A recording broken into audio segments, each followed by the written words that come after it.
நடிகை காரில் கடத்தி பாலியல் வன்கொடுமை செய்யப்பட்ட வழக்கில் நீதிமன்றம் பரபரப்பு தீர்ப்பை வழங்கியுள்ளது. குற்றச்சாட்டுக்குள்ளாகி கைதான நடிகர் திலீப் இந்த வழக்கிலிருந்து விடுதலையானது எப்படி? ஒட்டுமொத்த தென்னிந்திய திரையுலகமும் எதிர்நோக்கி இருந்த கேரள நடிகை பாலியல் வன்கொடுமை வழக்கின் தீர்ப்பு தற்போது வெளியாகியுள்ளது. இந்த வழக்கில் முக்கிய குற்றவாளி என கருதப்பட்ட நடிகர் திலீப்பை எர்ணாகுளம் நீதிமன்றம் நிரபராதி என அறிவித்திருப்பது அனைவரையும் ஆச்சரியப்பட வைத்திருக்கிறது.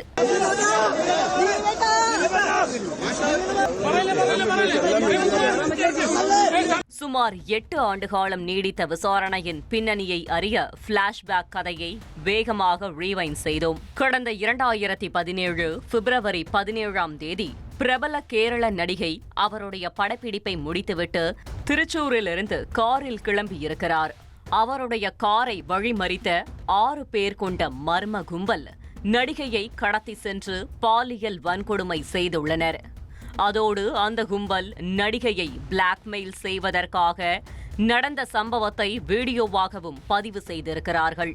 அன்றைய தினமே பாதிக்கப்பட்ட நடிகை காவல் நிலையத்தில் புகார் அளிக்கவும் இந்த சம்பவம் திரையுலகிலும் அரசியல் தளத்திலும் பெரும் அதிர்ச்சியை ஏற்படுத்தியது. காவல்துறையினரின் விசாரணையில் நடிகையின் முன்னாள் கார் டிரைவராக இருந்த பல்சர் சுனி கைது செய்யப்பட்டார். அவரிடம் மேற்கொள்ளப்பட்ட விசாரணையில் இந்த ஆபரேஷனை தலைமையேற்று நடத்தியிருப்பது பிரபல கேரள நடிகர் திலீப் என்கிற தகவல்கள் கசிந்தது. அவருடைய மனைவி பிரிந்து சென்றதற்கு காரணமான நடிகையை பழி தீர்க்கவே திலீப் இந்த செயலை செய்திருப்பதாகவும் பரவலாக பேசப்பட்டது. எனினும் இந்த குற்றச்சாட்டை திலீப் ஆரம்பத்திலிருந்தே மறுத்து வந்தார். இந்த சூழலில்தான் கடந்த 2017 ஜூலை 10ஆம் தேதி நடிகை பாலியல் வன்கொடுமை வழக்கில் திலீப் காவல்துறையினரால் கைது செய்யப்பட்டது ஒட்டுமொத்த கேரள பிலிம் இண்டஸ்ட்ரியையும் புரட்டி போட்டது. சுமார் 85 நாட்கள் சிறைவாசம் அனுபவித்த திலீப்பிற்கு அக்டோபர் 3ஆம் தேதி நீதிமன்றம் ஜாமீன் வழங்கியது. இதன் தொடர்ச்சியாக நவம்பர் மாதம் காவல்துறையினர் நீதிமன்றத்தில் குற்றப்பத்திரிகையை தாக்கல் செய்துள்ளனர். அதில் திலீப்பின் பெயரும் 8வது குற்றவாளியாக இடம் பிடித்திருந்தது. இந்நிலையில் பாதிக்கப்பட்ட நடிகை இந்த வழக்கை சிறப்பு நீதிமன்றம் விசாரிக்க வேண்டுமென வலியுறுத்தினார்.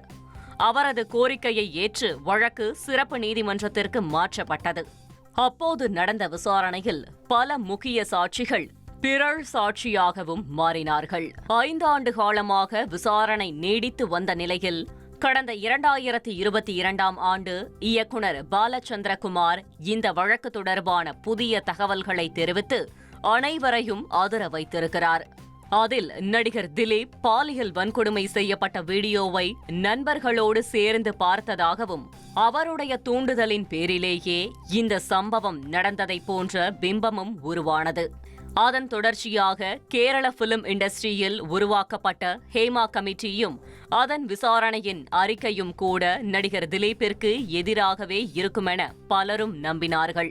இந்த சூழலில்தான் 8 ஆண்டு கால விசாரணைக்கு பிறகு இன்று எர்ணாகுளம் நீதிமன்றம் பரபரப்பான தீர்ப்பை அறிவித்திருக்கிறது.